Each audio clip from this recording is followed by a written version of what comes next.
Corría el 25 de marzo de 1930 en la ciudad de Chihuahua.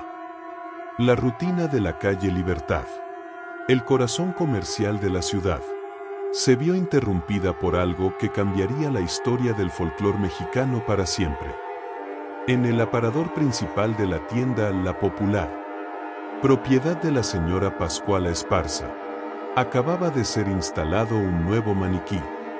Sin embargo, no era un maniquí ordinario. Los transeúntes, acostumbrados a las figuras de madera tosca y facciones genéricas de la época, se quedaron petrificados. Frente a ellos estaba una figura de una belleza perturbadora, con una piel que no parecía de cera, sino de porcelana humana. Sus ojos, profundos y cargados de una expresión de melancolía infinita, parecían seguir a cada persona que caminaba frente al cristal. La gente comenzó a amontonarse, olvidando sus compras y sus destinos. El detalle era aterrador. Tenía pequeñas venas visibles en los párpados. Las yemas de los dedos mostraban huellas dactilares y, bajo las luces del aparador, el brillo de sus uñas parecía el de alguien vivo. El rumor no tardó ni una hora en cruzar la ciudad. Doña Pascuala no había comprado un maniquí de París. Como ella afirmaba, había puesto en exhibición el cadáver embalsamado de su propia hija, fallecida recientemente. Para comprender este misterio, debemos viajar al pasado y conocer a la verdadera protagonista detrás del cristal. Doña Pascuala Esparza era una mujer de carácter fuerte, elegante y profundamente orgullosa de su linaje y de su negocio. Su hija, cuyo nombre real se pierde entre el mito y la realidad, era descrita como la joven más hermosa de Chihuahua. Tenía una piel pálida, una figura esbelta y una mirada que cautivaba a cualquiera. Era la joya de la corona de la familia Esparza. Doña Pascuala no solo la amaba, la idolatraba de una manera que muchos consideraban posesiva. Ella quería para su hija un destino de reina, planeando la boda más fastuosa que la ciudad hubiera visto jamás. Se dice que la madre pasaba horas cepillando el cabello de su hija y seleccionando las telas más finas de Europa para su ajuar. Esta relación, cargada de una protección casi asfixiante, sembró las semillas de la sospecha en el pueblo. Cuando la joven murió de forma repentina, la ciudad no pudo aceptar que doña Pascuala simplemente se resignara a enterrar tanta belleza. El dolor de una madre puede ser un motor poderoso, pero para los habitantes de Chihuahua, ese dolor se había transformado en algo oscuro, algo que desafiaba las leyes de Dios y de la naturaleza. La tragedia ocurrió en el momento en que la felicidad debía ser absoluta. Era el día de la boda. La joven estaba vestida con un diseño exclusivo, una cascada de encajes y seda que la hacía parecer un ángel. Pero el destino tenía preparado un giro macabro. Mientras se preparaba para caminar hacia el altar, una pequeña criatura, una araña viuda negra o quizás un alacrán escondido entre los pliegues del pesado vestido, le propinó una picadura mortal. El veneno recorrió su cuerpo rápidamente.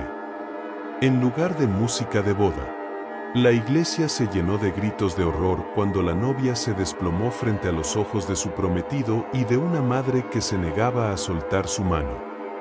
La muerte fue casi instantánea. El luto de doña Pascuala fue absoluto, pero hubo algo extraño en su comportamiento tras el funeral. Mientras la ciudad esperaba un entierro tradicional, comenzaron a circular historias sobre extraños movimientos nocturnos en la funeraria y en la casa de los Esparza. Pocos días después, cuando el maniquí apareció en el aparador, la coincidencia fue demasiado exacta. La figura tenía la misma estatura, el mismo color de ojos y la misma expresión de tristeza que la joven novia que nunca llegó a decir sí en el altar. ¿Es posible convertir un cadáver en un maniquí eterno? Aquí es donde el video entra en el terreno de lo científico y lo macabro. En 1930, las técnicas de embalsamamiento habían avanzado, pero lo que mostraba la Pascualita superaba cualquier trabajo conocido. Se dice que doña Pascuala, cegada por el dolor y la locura, contrató en secreto a un experto embalsamador, posiblemente un médico extranjero o un especialista en taxidermia humana, para preservar el cuerpo de su hija mediante un proceso de parafinización profunda. Este método consistía en reemplazar los fluidos corporales con ceras y resinas químicas que petrifican los tejidos desde adentro, manteniendo la elasticidad de la piel. Si observamos las fotos de alta resolución actuales, el detalle de las manos es lo que más perturba a los investigadores forenses. Las cutículas están presentes. Hay vellosidades casi invisibles en los brazos y el desgaste de la piel en los nudillos es idéntico al de un ser humano. Los expertos dicen que replicar esto en cera o plástico en aquella época era simplemente imposible.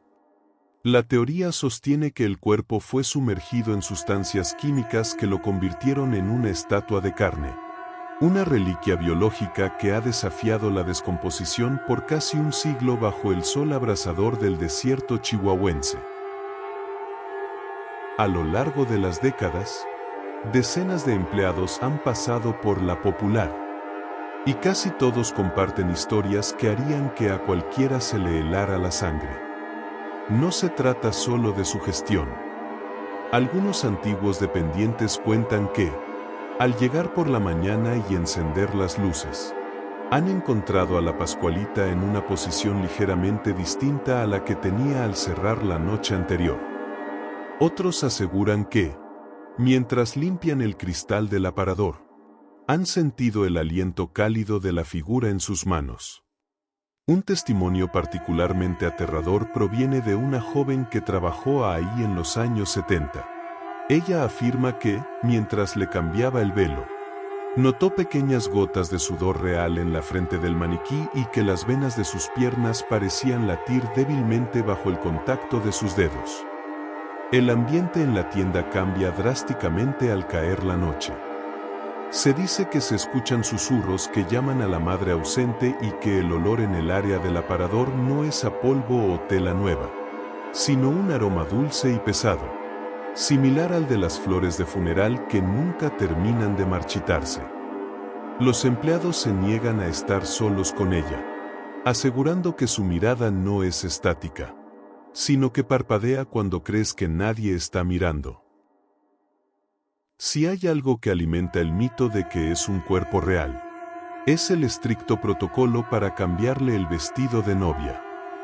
Este acto no es un proceso de mantenimiento común, es casi un ritual religioso y privado. Solo la dueña o un grupo muy selecto de empleados de absoluta confianza tienen permitido tocar a la Pascualita. El cambio se realiza tras unas cortinas gruesas que impiden que cualquier curioso o cámara vea el cuerpo desnudo del maniquí. ¿Por qué tanto secreto si fuera solo madera y yeso?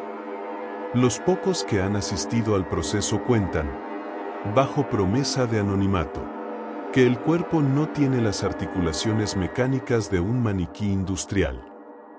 Dicen que sus extremidades son pesadas y que la piel de su espalda tiene la textura de la seda vieja, fría pero extrañamente suave. Incluso se rumorea que, para mantener la figura en pie, el cuerpo está sujeto por una estructura interna que atraviesa sus talones, similar a la que se usa en los museos de anatomía. El hecho de que nunca se haya permitido una inspección científica abierta solo refuerza la creencia de que, bajo esas capas de encaje nupcial, se encuentra el sistema óseo de la joven Esparza, esperando que el tiempo termine de reclamar lo que queda de ella. En la cultura mexicana, la línea entre el horror y la fe es muy delgada. Con el paso del tiempo, la Pascualita dejó de ser vista solo como un cadáver para convertirse en una especie de santa popular. Las novias de todo Chihuahua, y ahora de todo México, viajan a la tienda no solo por un vestido, sino por la bendición de la novia eterna. Existe la creencia de que si una mujer se casa con el vestido que lleva puesto el maniquí en ese momento, su matrimonio será bendecido con fidelidad y felicidad eterna, ya que la joven que habita en la figura está cuidando que nadie más sufra su trágico destino. El aparador se ha convertido en un altar improvisado. No es raro encontrar flores frescas, cartas de amor y veladoras encendidas en la banqueta exterior. La gente le pide favores, le confía secretos y le reza para encontrar el amor verdadero. Esta transición de fenómeno macabro a figura de devoción es un testimonio del poder del mito. La Pascualita ya no es solo una leyenda urbana. Es una entidad espiritual que forma parte de la identidad de una ciudad que se niega a dejarla morir, tratándola con un respeto que raya en el temor reverencial. Por supuesto, la ciencia ha intentado dar una explicación lógica a este fenómeno. A lo largo de los años, periodistas e investigadores paranormales han analizado las fotografías y los pocos datos técnicos disponibles. Algunos sugieren que la Pascualita es en realidad una pieza de cera de una calidad excepcional fabricada en Francia, conocida como cera de abeja moldeada, que permite detalles hiperrealistas. Argumentan que un cadáver real se habría ennegrecido o momificado visiblemente debido al calor extremo de Chihuahua, que fácilmente supera los 40 grados en verano. Sin embargo, los defensores de la leyenda replican que el proceso de parafinización, si se hace correctamente, crea un sello hermético que protege los tejidos. En varias ocasiones, se ha solicitado permiso para realizar una radiografía o una prueba de ADN al maniquí, pero la familia propietaria siempre se ha negado rotundamente, alegando que es una falta de respeto a la tradición y a la memoria de Doña Pascuala. Esta negativa constante es el combustible principal de la teoría de la conspiración. ¿Qué es lo que realmente ocultan bajo el yeso? Si fuera solo un objeto, ¿por qué temer a una simple prueba científica? La duda permanece viva, alimentada por el silencio de quienes poseen el secreto. El mito de la Pascualita cruzó las fronteras de Chihuahua y se convirtió en una noticia de alcance mundial. Canales de televisión de Japón, Estados Unidos y Europa han viajado a México solo para filmar a través del cristal. En un movimiento audaz, hace unos años, el maniquí fue trasladado a la Ciudad de México para formar parte de una exhibición temática de leyendas mexicanas. Durante este traslado, los niveles de seguridad fueron comparables a los de una obra de arte de valor incalculable o, como dijeron algunos testigos, a los de un traslado de restos humanos. Los encargados del transporte reportaron que el ambiente dentro del contenedor era inusualmente frío y que los equipos electrónicos fallaban cerca de la figura. En la capital, miles de personas hicieron filas de horas solo para verla de cerca. Muchos salieron con una sensación de incomodidad, afirmando que se siente una energía humana emanando del cuerpo. Al regresar a su hogar en Chihuahua, la leyenda solo se fortaleció. La Pascualita ya no es solo propiedad de una tienda, es una celebridad del mundo de lo oculto, un recordatorio de que México es un país donde los muertos nunca se van del todo y donde el pasado siempre está presente, observándonos desde un aparador. Al final del día, después de analizar los hechos, los testimonios y la historia, nos queda una pregunta que cada espectador debe responder por sí mismo. ¿Estamos ante la obra maestra de un escultor olvidado del siglo XX? ¿O estamos siendo testigos del acto de necrofilia filial más perturbador de la historia moderna? La figura de la Pascualita representa el miedo más profundo del ser humano, la pérdida de un hijo y el deseo desesperado de detener el tiempo.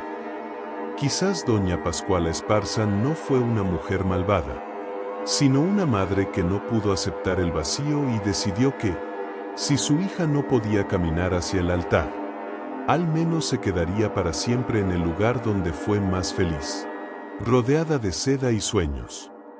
Hoy, casi 100 años después, la Pascualita sigue ahí. Sus manos siguen mostrando esas huellas dactilares que no deberían existir en la cera, y su mirada sigue perdida en algún punto del horizonte que nosotros no podemos ver. Si alguna vez visitas Chihuahua, te invito a caminar por la calle Libertad y detenerte frente a La Popular. Pero ten cuidado, no la mires a los ojos por demasiado tiempo, porque podrías descubrir que ella también te está mirando a ti, esperando que alguien, finalmente, le cuente cómo termina su propia historia.